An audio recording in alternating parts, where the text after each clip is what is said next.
Hello student. कल physics में मैंने डिस्कस किया कि हम रेजिस्टेंस का फॉर्मूला किस तरीके से निकालते हैं। आर इज इक्वल टू, कल का डेरिवेशन था हमारा R is equal to M L divide by N E square tau into A, ये था। ठीक है, तो आज हम ये बात करते हैं कि ये रेजिस्टेंस जो है वो किस तरीके से प्रभावित होता है। एक क्वेश्चन है कि कौन कौन से कारक प्रतिरोध को प्रभावित करते हैं, है ना। Which factor affected the resistance of conductor, कौन कौन से कारक हैं जिसकी वजह से हमारा रेजिस्टेंस बदल सकता है। तो ये प्रश्न है कि कौन कौन से कारक रेजिस्टेंस को प्रभावित करते हैं। अब बात करते हैं कौन कौन से कारक। तो सबसे पहला होता है हमारा तार का लंबाई या तार की लंबाई, लेंथ ऑफ वायर। यदि देखिए फॉर्मूले में क्या क्या चीजें, सबसे पहले मैं बता दूं ये आपको देखना कैसे, किसी फॉर्मूले से आप कैसे देखोगे कि कौन कौन सी चीज है जिसमें बदलाव होता है तो रेजिस्टेंस बदल सकता है। देखो m जो है वो है इलेक्ट्रॉन का मास, इलेक्ट्रॉन का द्रव्यमान। इलेक्ट्रॉन का द्रव्यमान कभी नहीं बदलेगा, इसलिए m कभी नहीं बदलेगा। E है इलेक्ट्रॉन पर आवेश, वो भी कभी नहीं बदलेगा। तो जो नहीं बदलता है वो हमारा अचर राशि या कांस्टेंट वैल्यू हो गया। अब तीन चीजें हैं, एक हो गया L, दूसरा हो गया M, तीसरा हो गया A और चौथा, चार चीजें आपको मिलेंगी टाउ। ठीक, इसी में से हमको देखना है कि रेजिस्टेंस हमारा किस तरीके से बदल सकता है। तो लंबाई जब हम बढ़ाते हैं तो रेजिस्टेंस बढ़ता है, और लंबाई जब हम कम करते हैं तो रेजिस्टेंस कम होता है। और इसका formula R1/R2 equal to L1 by L2 का होल स्क्वायर है। हालांकि यहाँ L कहीं भी होल स्क्वायर नहीं है, तो अधिकतर बच्चों को ये कंफ्यूजन होता है कि ये कैसे आया। ठीक है, तो इसका डेरिवेशन होता है जहां पर हम सिर्फ L को बढ़ा रहे हैं, एरिया नहीं बढ़ा रहे। तो आपको यदि क्वेश्चन मान लो आता है कि लंबाई बढ़ने से रेजिस्टेंस कैसे बढ़ता है, तो लंबाई बढ़ने से रेजिस्टेंस जो है उसकी डबल वैल्यू के साथ में बढ़ता है। यदि हम लंबाई बढ़ाएं तो लंबाई बढ़ाएंगे तो हमारा रेजिस्टेंस क्या होगा, डबल वैल्यू के साथ में बढ़ेगा।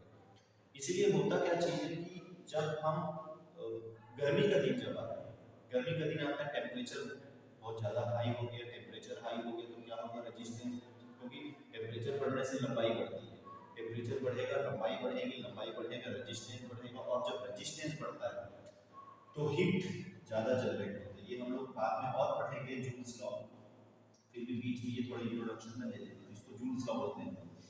जो हीट जनरेट होता है, जो गर्म होता है ना वायर, आप देखना कि लगातार लगातार पंखा चल रहा है तो वो पंखा गर्म होने लगेगा, है ना। बिजली का जो वायर होता है लगातार करंट सर्कुलेट होगा, तो क्यों, क्योंकि एक तो करंट पे डिपेंड करता है, दूसरी चीज रेजिस्टेंस पे डिपेंड करता है। कई बार आपको देखना कि घरों में जो हमारा करंट जो है एक्सेस हो जाता है, वैल्यू ज़्यादा आ जाती है, तो वहाँ पे फ्यूज हो जाता है, या फिर वायर जो है वो जल जाता है, या फिर वायर कहीं से कहीं जल के शॉर्ट हो जाता है। तो ये प्रॉब्लम इसीलिए आती है कि रेजिस्टेंस बढ़ जाता है। तो रेजिस्टेंस बढ़ेगा तो वहाँ पे हीट भी बढ़ेगा। और रेजिस्टेंस क्यों बढ़ेगा, ये इंपॉर्टेंट क्वेश्चन हो जाता है कि रेजिस्टेंस को कैसे बढ़ाना है, या रेजिस्टेंस किस तरीके से बढ़ता है। एक जो हम अपने तरीके से रेजिस्टेंस बढ़ाएंगे वो सीरीज कॉम्बिनेशन लगा के बढ़ेंगे, करंट को जब हमको मेंटेन करना हो। और कई बार वायर में रेजिस्टेंस अपने आप कभी बढ़ जाता है कभी कम हो जाता है, तो वो इफेक्ट कौन कौन सी चीजें कर रही है तो उस पर हम बात करते हैं। तो पहला है लंबाई, लंबाई बढ़ेगा रेजिस्टेंस बढ़ेगा, लंबाई कम होगा रेजिस्टेंस कम होगा, फॉर्मूला ऐसा है। अब मान लो इसमें क्वेश्चन आता है कि लंबाई को मैं दोगुना कर दूं, लंबाई को क्या कर दिया जाए, दोगुनी कर दी जाए, तो रेजिस्टेंस कितना हो जाएगा, पहले का कितना हो जाएगा, या पहले का रेजिस्टेंस मान लो। ये चलिए एक क्वेश्चन मैं बता दूं, ये क्वेश्चन जो है थोड़ा सा मेरे को लगता है इंपॉर्टेंट है, क्योंकि रेजिस्टेंस के साथ लंबाई का रिलेशन इसमें समझ में आ जाता है। यदि मैं लंबाई दोगुनी कर दूं तो प्रतिरोध कितना होगा, यदि प्रारंभिक प्रतिरोध 10 ओम है, ठीक, यदि मैं लेंथ डबल कर दूं तो रेजिस्टेंस कितना होगा, यदि इनिशियल रेजिस्टेंस 10 ओम है, पहले का रेजिस्टेंस 10 ओम है, तो क्या करना, R1 पहले का रेजिस्टेंस हम मान लेते हैं R, तो R1 की जगह क्या मान लो R। दूसरी बार रेजिस्टेंस हमको निकालना है तो दूसरी बार लगा दिए क्वेश्चन में L1 हमने मान लिया L और L2 कितना कर देना है डबल। बात समझ में आई ना? पहले R1 equal to R, R2 निकालना है, L1 equal to L, L2 equal to 2L। यदि यहीं पर लंबाई आधी कर दी जाए तो ये L/2 कर रहा है। दोनों टाइप का क्वेश्चन, लंबाई कभी कभी डबल भी कर देते हैं, कभी कभी आधी भी कर देते हैं ना। तो L2 इक्वल टू क्या कर देना, आप उसको 2L कर देना। फॉर्मूला लगा दो, R1 by R2 equal to L1 by L2 का होल स्क्वायर। L1 कितना है हमारा L, L2 कितना हमारा 2L, 2L का होल स्क्वायर, L से L कटा, 1/2 का होल स्क्वायर कितना हो गया हमारा 1/4। तो 1/4 को मल्टीप्लाई कर दो तो R2 उधर मल्टीप्लाई हुआ तो ये बन गया 4 into R1, मतलब 4 गुना बढ़ जाएगा। समझ में आया? या फिर इस फॉर्मूले को यदि मान लो क्वेश्चन 3 में आता है तो सीधा n स्क्वायर टाइम्स हो जाएगा। यदि मैं लंबाई 2 बढ़ा रहा हूं तो n स्क्वायर 2 का स्क्वायर 4 गुना बढ़ेगा। यदि मैं लंबाई 3 बढ़ा रहा हूं तो 3 का स्क्वायर 9 गुना बढ़ेगा। यदि मैं लंबाई 4 कर तो 4 गुना 4 टाइम्स बढ़ा देगा तो 4 का स्क्वायर कितना होगा 16, तो 16 टाइम्स बढ़ेगा। तो याद रखना इस तरीके से ये बढ़ता है। ये क्वेश्चन मेंस के लिए थोड़ा सा इंपॉर्टेंट हो जाता है, ठीक है, लंबाई के हिसाब से। तो इसको आप लोग याद रखिए कि लंबाई बढ़ाने से क्या क्या परिवर्तन हो सकता है। दूसरी चीज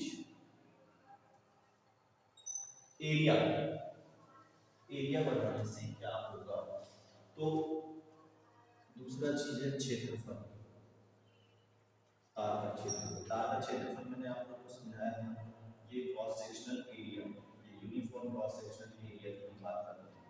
तो यदि मैं ये एरिया बढ़ा दूं तो क्या होगा, या एरिया कम कर दूं तो क्या होगा, तो R एरिया बढ़ाने पे R कम होता है या एरिया कम करने पे R बढ़ता है। और इसके लिए फॉर्मूला होता है R1 by R2 equal to A2 divide by A1। ये उल्टा रिलेशन है, R1 by R2 equal to A2 divide by A1 का होल स्क्वायर। ये रिलेशन थोड़ा सा उल्टा जाता है, ठीक है। तो देखो होता क्या चीज है, मैं थोड़ा सा इसको बहुत आसान तरीके से मैं बताता हूँ। रेजिस्टेंस का मतलब है आपस में टकराव, इलेक्ट्रॉन का आपस में टकराव, इलेक्ट्रॉनों का पॉजिटिव एटम से टकराव, ठीक। मैं कहूँ कि मेरी छोटी सी जगह में मैंने 100 लोगों को रखा और 100 लोगों को मैं उसी जगह से उसी दरवाजे से, छोटा सा दरवाजा से निकलने बोलूं, तो जब लोग दौड़ेंगे तो वो आपस में ज्यादा टकराएंगे, ठीक। तो मैं क्या करता हूँ, दरवाजा चौड़ा कर देता हूँ, तो ज्यादा चौड़ा करने पे क्या होगा, टकराहट कम होगी, और टकराहट कम होगी तो क्या होगा, रेजिस्टेंस कम होगा, ठीक है। ये बिल्कुल वैसे इस जगह का एरिया निकलता है, area equal to pi R square. Pi की वैल्यू हम लोग लेते हैं 3.14 इनटू आर स्क्वायर, ये है हमारा एरिया। पाई का वैल्यू याद रखेंगे, पाई का वैल्यू होता है 3.14। कैलकुलेशन जब आप करोगे तो 3.14 यदि मुश्किल है तो 3 मान के ही आप कैलकुलेशन कर सकते हो, ठीक है। हालांकि लिखना तो आपको 3.14 पड़ेगा, और यदि आप 3.14 नहीं लिखना चाहते हो तो 22/7 इनटू आर स्क्वायर, ये भी आप लोगों का एक एरिया निकल जाता है। ये area equal to 22/7 into R square, ये भी एक एरिया निकलता है। बात समझ में आई? अब जैसे इसमें क्वेश्चन है कि यदि मैं एरिया डबल कर दूं तो क्या होगा, तो इसको भी वैसे ही बनाना है।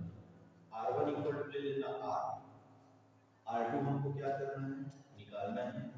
एरिया A1 को क्या ले लेना A, और A2 क्या कर देना है, डबल कर देना है। एरिया डबल कर दो, फॉर्मूले में लगा दो, तो R1 divide by R2 is equal to A2 divide by A1 का स्क्वायर। A2 कितना हमारा 2A, और A1 कितना हमारा A का स्क्वायर, A से A कटा, 2 का स्क्वायर बन गया 4।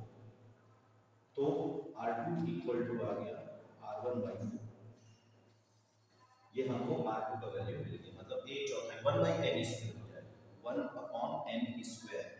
यदि मैं एरिया को डबल करता हूँ तो रेजिस्टेंस 1/4 टाइम्स हो गया। यदि मैं एरिया को 4 गुना करता हूँ तो रेजिस्टेंस 1/16 टाइम्स हो गया, ठीक है। इसलिए जब घरों में कनेक्शन होता है तो वायर डिफरेंट टाइप के वायर्स होते हैं। जो इलेक्ट्रिशियन होता है वो अलग अलग, जैसे 3 mm का लेना है वायर की, 6 mm का वायर लेना है, तो अलग अलग उसको जाके बोलोगे कि हर जगह एक ही वायर यूज करो तो वो वैसा नहीं करेगा। कारण क्या होता है कि हर जगह करंट की वैल्यूज जो होती है वो जो रेजिस्टेंस है जो हीट जनरेशन है उसके हिसाब से उनको वहाँ करें जो कनेक्शन है वो निकालना पड़ता है। ठीक है, तो ये एरिया के साथ।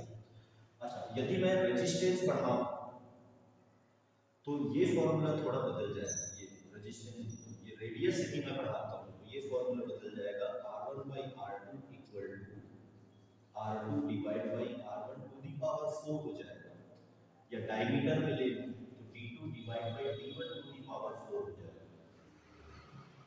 क्योंकि ऑलरेडी ये R का स्क्वायर है तो यहाँ फॉर्मूले में जब आप रखोगे तो वो टू दी पावर में क्या मिलेगा, 4 मिलेगा। बात समझ में आई आप लोगों को? तो ये हो गया एरिया के साथ। तीसरा परिवर्तन जो हो सकता है वो हो सकता है चालक की प्रकृति। तीसरी चीज है चालक की प्रकृति या nature of conductor. Nature of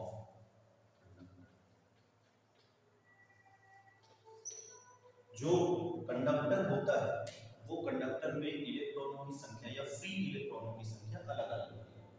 अलग अलग कंडक्टर में फ्री इलेक्ट्रॉन्स अलग अलग होंगे। जैसे सबसे ज्यादा फ्री इलेक्ट्रॉन्स होता है सिल्वर में, तो जहां ज्यादा फ्री इलेक्ट्रॉन्स होगा वहां रेजिस्टेंस कम मिलेगा।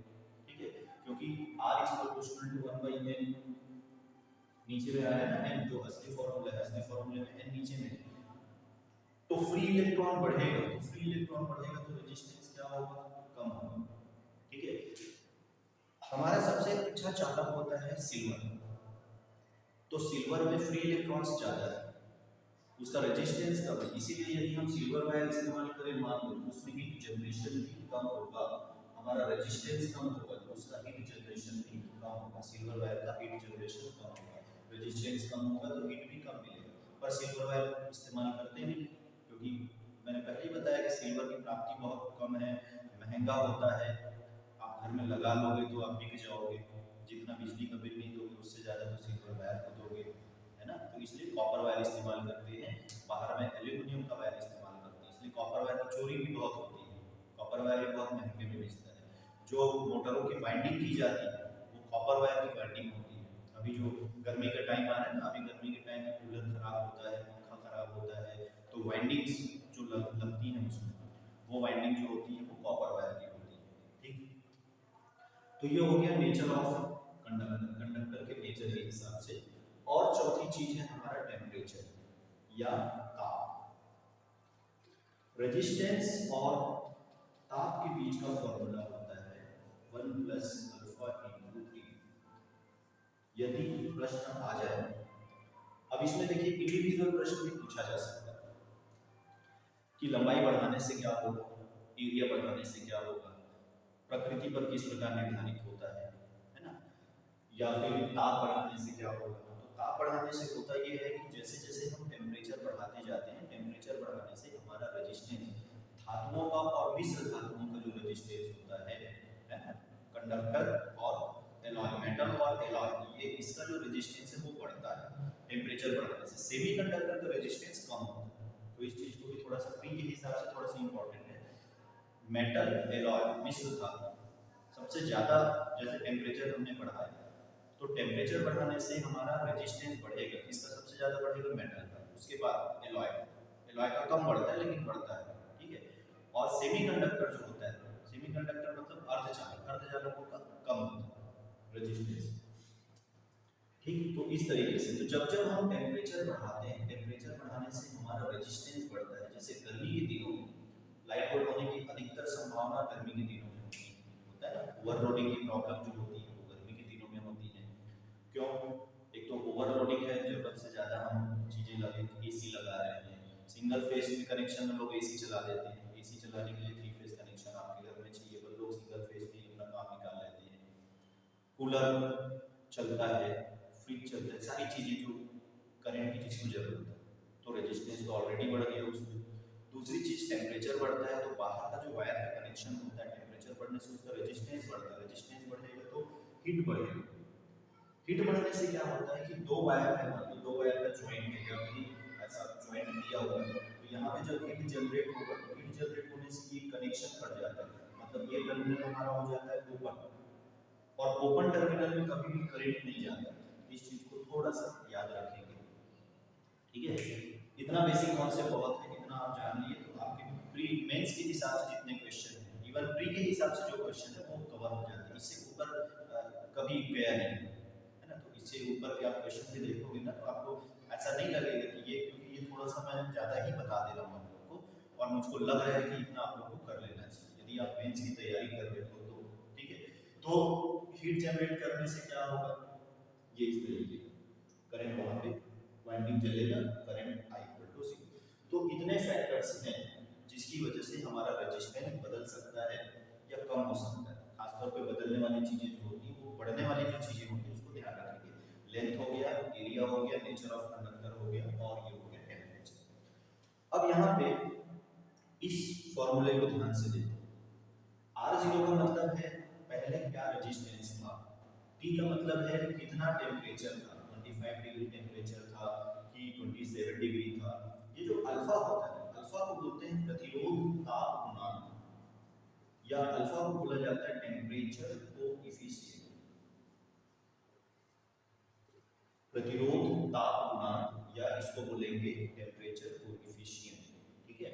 तो टेम्परेचर कोएफिशिएंट जो है मेटल और एलॉय के लिए पॉजिटिव होता है, सेमीकंडक्टर के लिए नेगेटिव होता है, और उसी के हिसाब से जिसके लिए ये पॉजिटिव है उसमें टेम्परेचर बढ़ाने से रेजिस्टेंस बढ़ेगा। याद रखना इस पॉइंट को।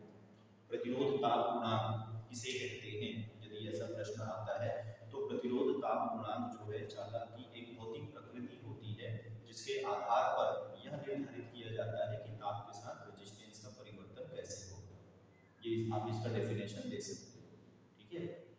दूसरी चीज, जिन जिन मटेरियल के लिए अल्फा हमारा पॉजिटिव है उसमें टेम्परेचर बढ़ाने से, टेम्परेचर को इंक्रीज करने से रेजिस्टेंस बढ़ेगा, और जिन जिन मटेरियल के लिए हमारा अल्फा नेगेटिव, जैसे सेमीकंडक्टर के लिए हमारा अल्फा नेगेटिव होता है तो उसमें टेम्परेचर बढ़ाने से रेजिस्टेंस क्या होता है, कम, ठीक। तो दोस्तों ये रही बात रेजिस्टेंस की, रेजिस्टेंस किस तरीके से बदलेगा कम। अब यहीं पे स्पेसिफिक रेजिस्टेंस को भी मैं आज बता देता हूँ आपको। स्पेसिफिक रेजिस्टेंस या फिर इसको हम लोग बोलते हैं विशिष्ट प्रतिरोध, इसको बोला जाता है विशिष्ट प्रतिरोध, या फिर हमारा स्पेसिफिक रेजिस्टेंस।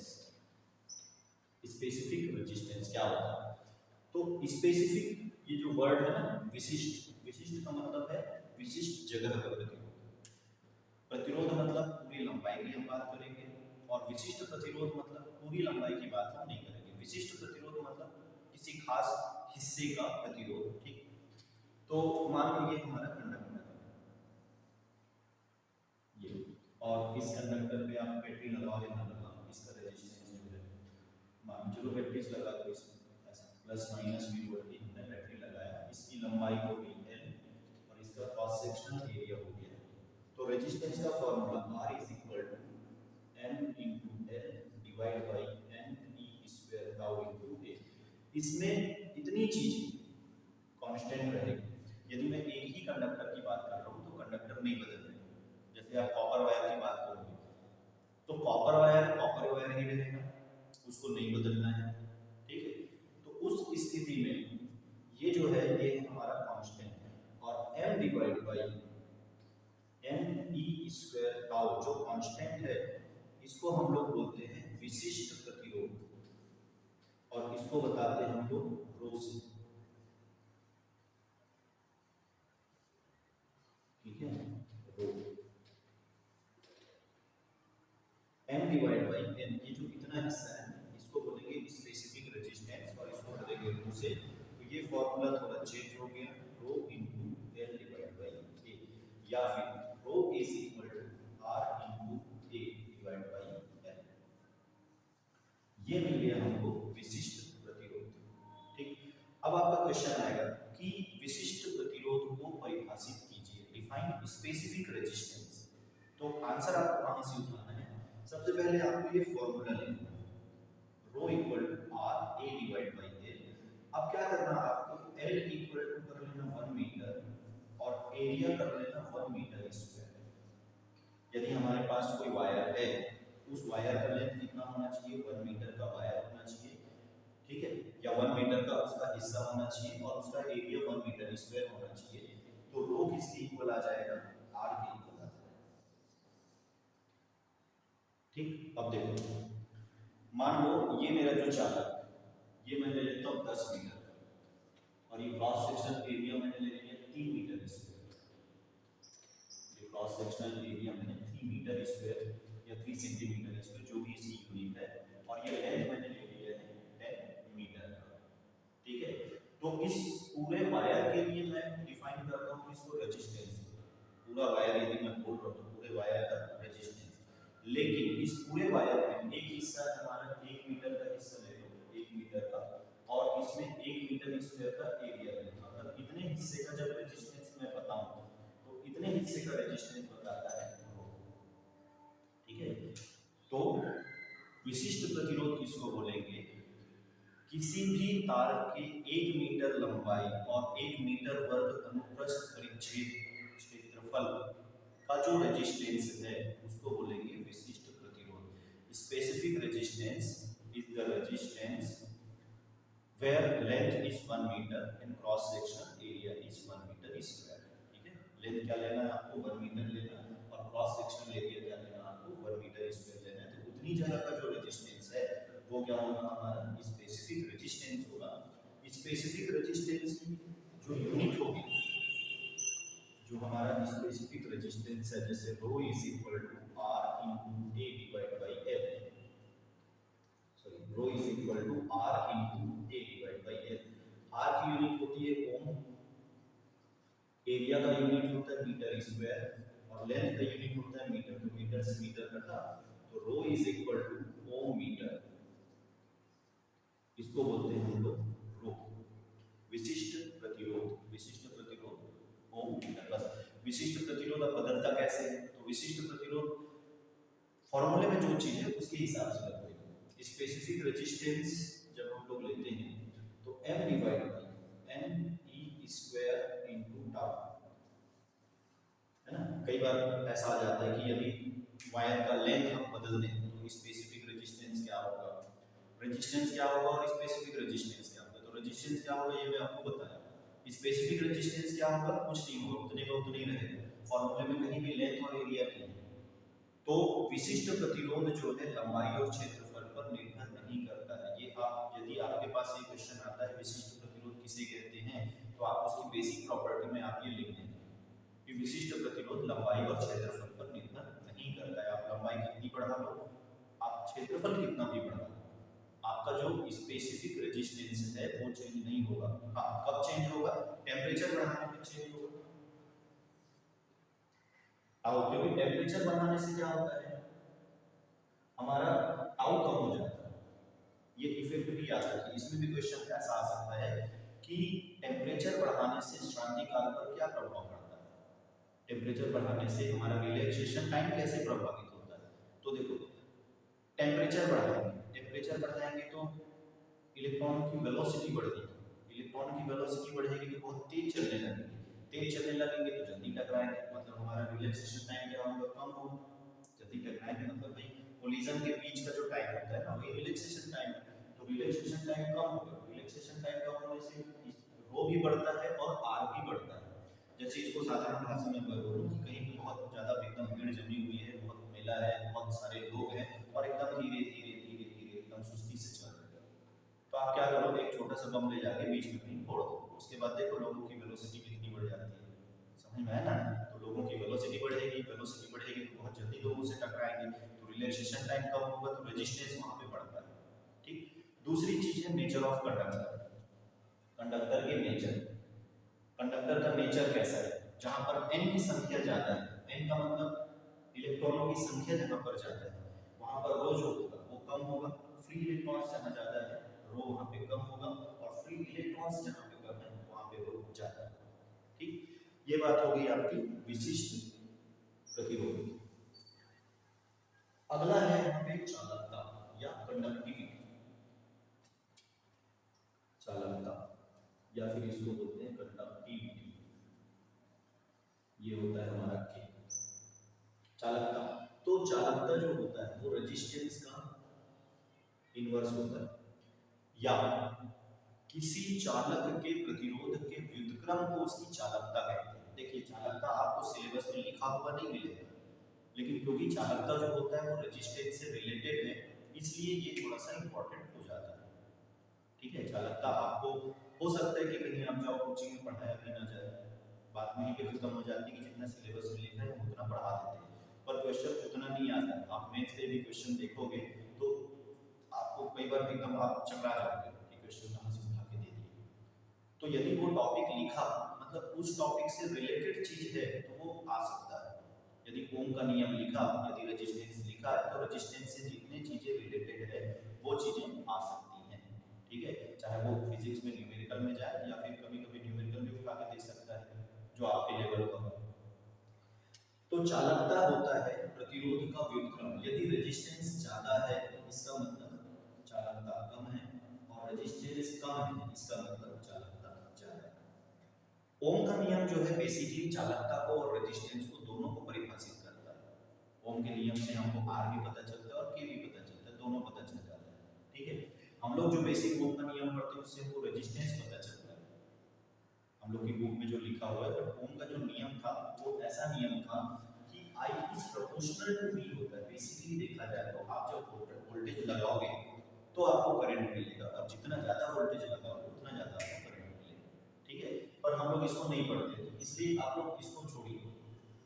ठीक, पर जो कंडक्टिविटी की यूनिट होती है मो, ये उल्टा मो का उल्टा होता है मो, या फिर साइमन, साइंटिस्ट के नाम पे इसकी एक यूनिट भी रखी गई है साइमन। ठीक है, तो ये हो गया हमारा के।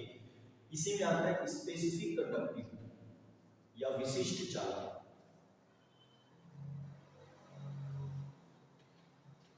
तो विशिष्ट चालकता को हम लोग बताते हैं सिग्मा से।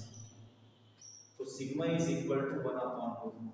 जो विशिष्ट प्रतिरोध है, जैसे प्रतिरोध का व्युत्क्रम क्या कहलाएगा चालकता, उसी तरीके से विशिष्ट प्रतिरोध का व्युत्क्रम क्या कहलाएगा विशिष्ट चालकता। ठीक, इसकी यूनिट आप लोग जैसे रो है, रो इज इक्वल टू होता है r * l अपॉन a, तो ये उसका उल्टा हो जाएगा a अपॉन r * l।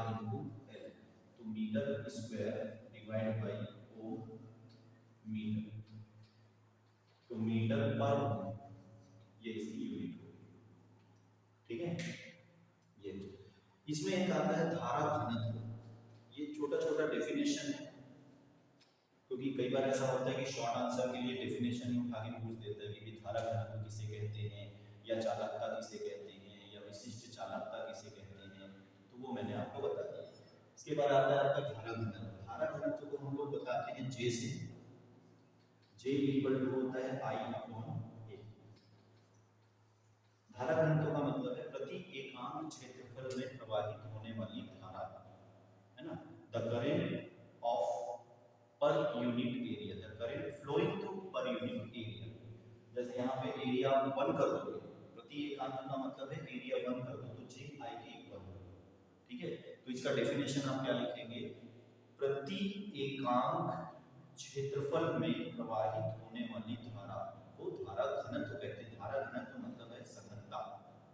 ठीक है, इलेक्ट्रॉनों की सघनता से धारा घनत्व एम्पियर पर मीटर स्क्वायर इसकी यूनिट मिल जाएगी। और धारा घनत्व जो है एक सदिश राशि, तो ये आप इतना लिख के आप सदिश राशि मतलब इसमें मैग्नीट्यूड भी होता है, डायरेक्शन भी होता है, इसका हम लोग डायरेक्शन लेते हैं। जबकि करंट जो होता है एक अदिश राशि होता है, करंट का डायरेक्शन हम लोग वहाँ पे स्पेसिफिक डायरेक्शन नहीं लेते हैं। ठीक है, विद्युत धारा एक अदिश राशि है। तो यदि मान लो क्वेश्चन आता है कि विद्युत धारा एक अदिश राशि है, वैसे तो नहीं आना चाहिए, लेकिन मान लो आ गया तो मैं बता दूं। विद्युत धारा अदिश राशि इसलिए है क्योंकि यह साधारण बीजगणितीय नियम का पालन करता है।